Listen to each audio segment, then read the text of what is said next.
Dudes and dudettes, how are you guys? This is Chazzy and welcome back to What's the Damage, the classic WTD question mark here on my channel. And today is the perfect day to do What's the Damage because I am in such a terrible mood. I have just been really stressed out lately, I've been like an emotional wreck because of problems on and off of YouTube, and I just really feel angry. I'm pissed off right now, so I think it is the perfect opportunity to do something for What's the Damage. And the topic that I'm going to be covering today is something that actually angers me very much and should also anger you if you care about the environment and that kind of thing, So today is one of those videos, man. It's gonna be one of those videos where I am going to be very angry. And well, oh, by the way, it's also a remake. I actually have talked about this some years ago here, but I'm going to be redoing it because the Chazzy channel is following the Hollywood formula of remaking stuff over and over again to see if I can get more views the second time around, So that's just how it's been lately. And the title and the thumbnail are not clickbait, by the way. I actually used the name Maya Bay to make it a little bit easier, but the place that I'm going to be talking about is an island that's actually called Ko Phi Phi Li, in its native Thai language, Keep watching until the end and you're going to understand just how horrific this thing is and why the thumbnail is the way it is, okay? So here's the thing, guys. This place is located off of the Phi Phi Archipelago, which is actually located in the Strait of Malacca in the Krabi province of Thailand. I am probably butchering some of these things, but I don't speak Thai, so that's how it is, And for many years, it was part of this national park and was revered as a very almost paradise-like setting, because it looked completely amazing. We're talking about 1,600 acres in area, which is about 6.6 square kilometers, So there was a pretty good surface area there for people to explore, and the thing is that it had a very intricate natural beauty because it consisted of these steep, like sort of it's like a series of hills, steep limestone hills here and there landed around it, So it was actually very easy on the eye. Such a good place to be, man, chilling out there at the beach. And it was actually surrounded by two shallow bays, which is Maya Bay, one of them, and also Lo Somah. So Maya Bay was one of the bays surrounding this area here itself, And the thing is that during low tide, you couldn't access it directly by boat because of the shallow water and coral, So you would actually have to anchor further in that place called Lo Somah because it was a little deeper, so you could actually anchor there and just leave your boat there, and then you would have to get off the boat and kind of do a series of hikes, trek over a few how can I say, a little small section of rocks here and there, and you could basically kind of clamber over it and also go through a jungle to eventually reach the beach itself, And once you did, it was just breathtaking. It was amazing. This was really truly a very beautiful place, man. It was just remarkable in beauty, And along its little areas there was also this large, it was large but shallow, kind of like a fjord-like thing, a little inlet of sorts that actually had a small coral reef at the entrance. And it's really interesting also because of the fact that this place here harbored bioluminescent plankton, which is this really amazing natural phenomenon where if you stay there at night and then the tide goes out, you can actually see the plankton there at the sort of like at the little tip of the tide, so it looks like the water is glowing blue, It really looks great at night, Trying to imagine the plankton being illuminated by the moonlight and giving off that blue glow, man, I would love to be there. It would be like a literal summer paradise, So this island was really truly something incredible. You guys might notice that I keep using the preposition was and not is. Well, that's exactly the problem, right? Before I get into it and before I explain why I'm talking about this island in the past tense, let's take a look at some photos of what it looked like before the next thing that I'm going to talk about.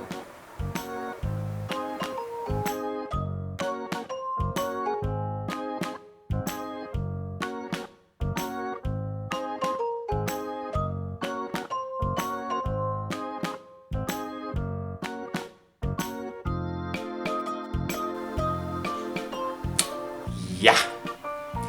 Oh yeah. This next part is going to be very painful, and the next series of photos that you're going to see in a little bit, it's going to be really hard to stomach, based on the before, and now when you see the after, it really is truly heartbreaking in my opinion. Well guys, So there was a movie called The Beach that was released in 2000, you know, starring Leonardo DiCaprio, and the production of that movie began in 1999, about a year or so before it was actually released. And now here's the thing, it was filmed on this beach, it was filmed in Maya Bay in Koh Phi Phi, and the thing is that 20th Century Fox felt that the beach didn't look it just didn't really look attractive enough, you know, to the eye. So they actually went there and began bulldozing and landscaping the hell out of it, you know. They wanted to make the beach look more paradise-like, so they went and they did a whole lot of stuff, man. They altered some sand dunes, they cleared some coconut trees and also a lot of grass, you know, to try to make the beach look a little wider and basically give it an appearance of, I don't know, more of like this easily approachable place, you know. They did a lot of construction there, but there was a little bit of good that came out of it, because they did, on one hand, you know, remove 5 tons of garbage that was left behind by tourists before, you know, over the years. So the problem is that when you do this kind of thing to this sort of place, you really severely damage the ecosystem, and that is what happened, you know. Even though 20th Century Fox did try to offer money to, you know, they tried to fund reconstruction and replanting, but the government of the island actually said no. The Thai government didn't want to hear it. The damage was already done, so any restoration attempts failed, you know. And if you watch The Beach, you know, the movie, it looks pretty okay, but compared to what it actually did look like before, it really sucked, you know. And they did try really hard to sort of undo the damage, but by that point, you know, it was way too late. And there were lawsuits filed against 20th Century Fox, and in 2006 the Supreme Court actually held the appeals, you know. So it was ongoing for years, you know. But then well, they harmed the environment, and you know, damage assessments couldn't be made at that point already, so yeah. But anyway, yeah, that's a little bit of what happened there. So the thing is that it was already off to a bad start, what 20th Century Fox did, you know. However, it got worse because of a little thing called tourists. You know, yes, tourists are really the scum of the earth sometimes, man, because the movie was very, very critically acclaimed, so the beach became a very popular tourist attraction because of the film, you know. So people started going there years afterwards, you know, and they just kept going and going and going and going. And then around the around the mid 2010s, like 2015, 2016 or so, there was like the tourists there were at fever pitch levels, you know. There were way too many people going there. In low season in 2016, it was estimated that about 5,000 tourists a day were going to this island, man. So they were bringing about 200 boats, you know, with them as well. So dude, 5k tourists a day and 200 boats a day setting anchor in the bay, it was really complicated, you know. And then this is where the damage really began, because it was estimated later that about 80% of the coral reefs, you know, were completely destroyed. You know, they were utterly decimated, you know, because of the boat traffic and pollution. Because guys, we're talking about a beach that, I mean, it's not exactly small, but for the amount of people that were going there, we're talking about a place that's 250 meters long and 15 meters wide, man, you know. So, I mean, it's not really made to receive that amount of people per day, you know. And there was a lot of very heavy traffic, you know, regarding boats, and people, of course, being filthy animals, were littering all over the place, you know. There were only 14 bathrooms there on that beach, man. So 5,000 people and 14 bathrooms, you can expect that a lot of people will relieve themselves or even defecate, you know, on the sand or in the water or in the grass, you know, because people are just dirty, you know. So they were not really caring too much about preserving this natural ambient, you know, this environment. So because of that, it just kept getting worse and worse and worse and worse and worse, you know, until finally, tragically, the beach looked like this.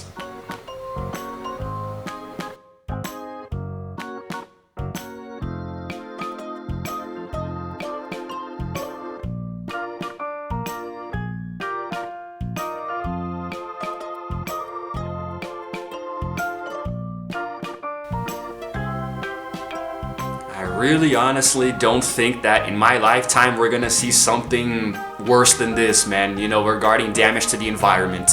This is one of the worst, like, natural disasters, or rather, it's one of the worst environmental disasters that humankind has ever witnessed, you know, and it was our fault. You know, we're the ones who did this. We are the ones who turned this beach into a goddamn trash pile, you know? And remember what I said earlier about so many coral reefs being decimated? Well, this obviously affected the marine life as well. And pretty much the entirety of marine life there was completely non-existent, you know? I'm pretty sure that some aquatic species might even have been driven to extinction because of this, you know? It was really, really hard to look at. And of course, obviously, in 2018, the government closed off the beach so they could try to repair the damages, you know? Actually, no, in 2018, they announced it, and then in 2019, they did close it completely with the intention of eventually reopening it to tourists because despite the damage, it was bringing in a lot of money to the government, man, because tourists were, I think that at that point, they were bringing in, what the hell was in about a year or so, from 2015 to 16, the tourists actually generated about 362 million baht, you know, to the government, you know, which is their currency, you know. So they were actually bringing in a lot of money. We're talking like millions, like maybe per day or so. So it was really like the tourists were valuable from a financial standpoint, but from everywhere else, you know, it sucked, man. We're talking about 1.6 million baht every day that they were bringing to the beach, but still it wasn't worth it. So then they closed it off, but unfortunately they underestimated how much work it would take to restore the beach, you know? So then the government said that nobody else was going to be coming here until they tried to, you know, make things a little better. And they did try. I do believe at one point they invested 100 million baht to try to actually, you know, make things a little bit, how can I say, not exactly safer, but a little more environmentally friendly. You know, they wanted to construct a boat parking zone somewhere outside of the bay and also a floating pier to receive the tourists. So I guess maybe they would try to have less contact with the water. I don't know. There was also going to be an online ticketing system, and I think they were going to try to limit them to like 2,000 per day or something, or 2,000 at one point. I don't really know. But it was really hard, man. And the more you read about it, the sadder it gets because, I mean, dude, the beach was completely destroyed along with the plants and, you know, the marine life around it. So there weren't even any more animals in that water. At that point, it was probably radioactive, you know, and based on the photos that you guys saw, it's no laughing matter.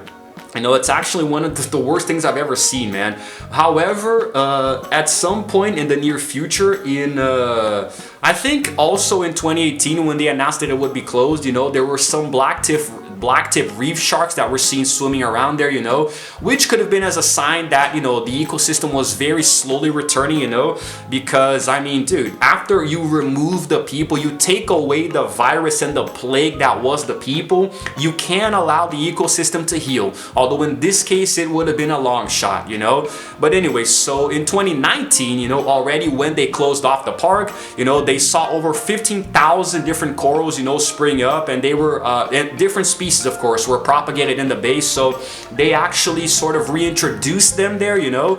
I do believe that those 15,000 corals were, they were put there or they just popped up, you know, propagated in that sense. I don't really know what it means, but they started to see more marine life re-emerging, you know. And actually, they did actually introduce a system of rehabilitation which is fully organic without any artificial items or man-made materials, you know. So they actually were really trying hard to restore it, you know. And they were trying to sort of rehabilitate the corals. So correcting what I said before, those 15,000 corals that were there, they did actually reintroduce them. They were put there, you know, and then it was part of this rehabilitation project. So I'm sorry for butchering that a little earlier. So yes, and it is actually the largest rehabilitation project in the world that uses only natural means. So here's the thing, because of the COVID pandemic, you know, in 2020, it was very restricted, the restoration project, you know. It was actually it was actually halted, you know, but they did eventually come back to it, you know. And then because of the absence of humans doing anything, all the sharks did start to emerge again and other marine life, you know. So very slowly it started to return to its former glory, let's say, but it's still really far. And then the sharks are breeding again, by the way, so there's a lot more of them now. And in 2022, this year, the bay officially reopened to tourists, but there are many limitations. There are very strict protocols, and also, you know, for example, you can't have any boats, you know, you have to dock outside of the bay and then work your way in, like I said before, doing those little hikes and whatnot. You know, you can't swim in the bay you can't swim in the bay, and you can't spend more than an hour there. So each individual tourist cannot spend more than an hour there in the bay, you know, and there is a very small number of visitors that are allowed to be there at one given moment. So hopefully it's going to slowly help the beach heal, you know, but I don't know, man. We did so much damage to this place that I don't even think there's any hope anymore. Until recently, 3,500 people visited the beach every day. In those crowds, it felt a lot less like heaven, so the authorities shut it down. Percentage of living coral before we close it is only 8%. So you can see that it's been a very serious condition. It's hard, man. It's hard. It's hard to stomach, you know, and it's the kind of thing that I want to use my channel to raise awareness of, you know, and this video was even more painful to do the second time around because just talking about this and looking at the photos and seeing what the beach used to be and what it is now, it's just really sad, you know. But because the animals have been slowly migrating there again and breeding, so spreading themselves out, and there is this you know, rehabilitation project, you know, it seems like we are on the right track again. But I don't know, man. It's really hard because whenever we talk about the environment, like, there are people who don't give a crap at all and others who do, and it seems like the ones who don't care unfortunately far outweigh the ones who do. So we can still do our part, you know, in places like this. I do have other videos planned talking about places that were similarly devastated by this, you know. So, you know, hopefully maybe they'll get a lot of views and people will actually start to take this more seriously, you know, because we are really damaging our world, man. We are the ones, like, whatever problems that the earth has today with pollution and environmental hazards, you know, we are the cause of this, you know. Humans are a plague. You know, there are 7 billion of us on this planet, man, and I think that the vast majority don't really care, you know. I mean, there are countries like Asia, you know, that, and some parts of Europe that have their crap figured out. You know, they know that the environment is fragile, so they try to do what they can to protect it. But I don't know, man. It seems like a lot of South America and most of North America, I hear a lot of stories about people not caring at all, and this is a good example. So I hope to one day be able to visit this beach, you know, because it really does seem like the kind of place that I would love to see, you know.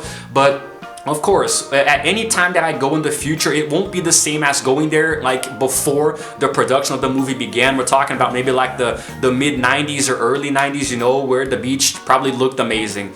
And sadly, I will never see it that way. Hopefully my children will one day be able to visit it, you know, when it's like either fully restored or just a lot better than now. But that's it, guys. I hope you enjoyed this video. I'm gonna end it here because there's really nothing else I can talk about regarding it, you know. And if you happen to like what I said, if you like the content, and if you want to spread the word, please give this video a like and also subscribe to my channel because I release videos every single day, you know. And while you're at it, you might as well hit the notification bell to know exactly what time I upload, because I've been trying to give you guys 1 video per day. I have failed, but I'm gonna be getting to that in a little bit, you know, in a different video. But I try to give you guys as much content as possible. So if you think that you would enjoy that, then become a dude today. Okay, so that's it, guys. This is Chazzy signing out for now, and as always, I will see you guys in the next video. Roll the outro screen.